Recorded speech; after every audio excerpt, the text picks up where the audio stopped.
productivity, we must urgently reform Jamaica's public bureaucracy. While our stringent fiscal policies have successfully reduced debt and restored stability, the same controls that curbed wasteful spending now delay approvals, stall infrastructure projects, and hinder growth. These systems must be redesigned to meet today's development needs.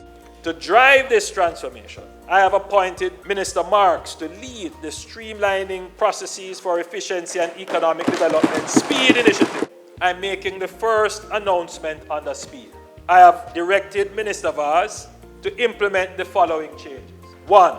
The first certificate of fitness for a new motor vehicle will be issued for 5 years. For used vehicles, 10 years or less, the validity period for certificates of fitness will be 3 years. For vehicles older than 10 years, the current yearly renewal schedule will remain.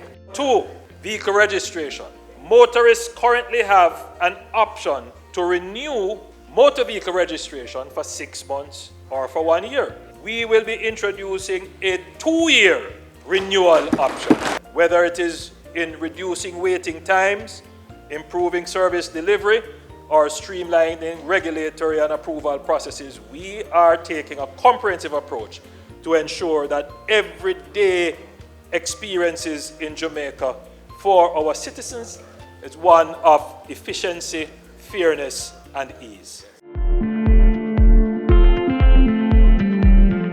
If we are to secure Jamaica's long-term economic prosperity, we must broaden our economic base and create new engines of growth. The Port of Kingston is a critical element of Jamaica's vision to become a global logistics hub, leveraging our strategic location at the intersection of the north-south and east-west shipping lanes. Since July 2016, we have entered into a 30-year concession agreement for the expansion and modernization of the Kingston Container Terminal.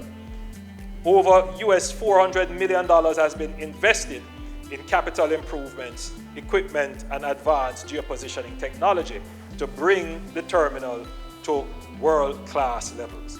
An additional $50 million will be invested in 2025 in two more cranes and other equipment. The Port Authority of Jamaica is working with the Kingston Freeport Terminal Limited to expand cargo storage and construct an additional 15 hectares of space on the Westlands at a cost of US $80 million with potential for further expansion.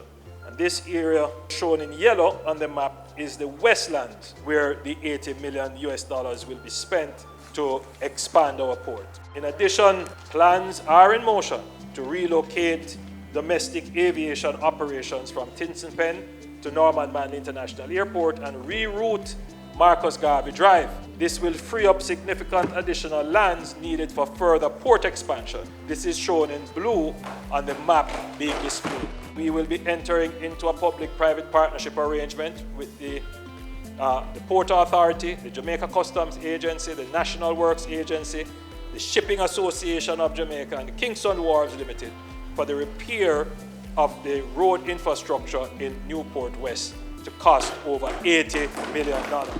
Beyond the port and the lands in the immediate vicinity of the ports, another key pillar of our logistics vision is the 700-acre Caymanas Special Economic Zone project.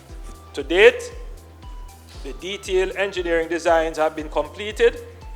The tendering process for the first phase of land preparation and infrastructure work is completed, and all the necessary approvals are in place. I am pleased to report that the groundbreaking for the Caymanas Special Economic Zone is scheduled for the first quarter of the fiscal year.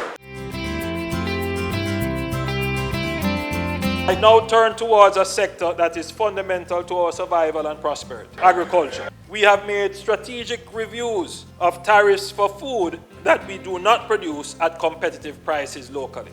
The Ministry of Agriculture, Fisheries and Mining, along with the Ministry of Finance and the Ministry of Industry, Investment and Commerce, established a working group to conduct a strategic review of all our food imports to determine which duties to reduce. Recommendations from the group are now being reviewed by the Ministry of Finance for implementation. I want to emphasize that these measures will not hurt our farmers. In fact, we will be increasing the Ministry of Agriculture's 1.2 billion production and productivity program to help our farmers navigate any uncertainty. While a number of inputs critical to agriculture production are zero-rated, the Ministry of Agriculture has highlighted that seeds are not, and as such, are adding costs to local production. I have therefore directed the Minister of Finance and Public Service to do the necessary amendment to the GCT Act to make seeds zero-rated. We will also revise the GCT Act to redefine eligible vehicles to include versatile options like panel vans and small trucks. These vehicles will now benefit from the existing 20% duty concession that currently applies to pickup trucks. I've given directives that steps should be taken for our registered fishers to be included in the 20% duty concession regime. The effective date will be announced by the Minister of Finance. This government will also move to amend the age to permit the importation of light commercial vehicles from 10 to 15 years to reduce the financial burden on farmers. I am pleased to announce that the Parnassus Agro Park, which would have benefited from the Southern Plains Agricultural Development Project, has now been completed. Over 60 farmers have been approved, and this new agro-park will commence operation next month. Essex Valley, which would benefit over 1,000 farmers, is almost complete. The contract has been signed for the final element of the project, acquiring the pumps for 5 wells. This financial year, we will start the civil engineering work for the $30 billion Pedro Plain irrigation scheme, which will benefit 5,000 farmers. We are investing $6.3 billion over the next 6 years in the renovation of bodles and other research stations. We are also actively engaging in partnerships with global leaders in agricultural innovation, including in India. The cultural and creative and entertainment industries are cornerstones of Jamaica's informal economy, contributing significant income for many families. Madam Speaker, rest assured, the Aspire Growth Strategy recognizes the vital role of these industries, and my administration is committed to providing the resources to support and expand them. Madam Speaker, a once forgotten location, Fort Rocky, is now poised to be our first declared entertainment zone. You will recall the launch of the $1 billion Jamaica Screen Development Initiative launched in 2024.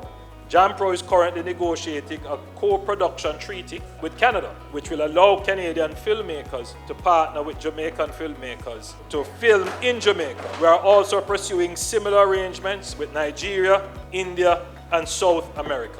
With sound policies and funding, we will make movies for the world based on our culture that are produced by Jamaicans at Jamaican facilities. We are ready to move Jamaica to the next chapter, which is about accelerating growth for peace, productivity, and prosperity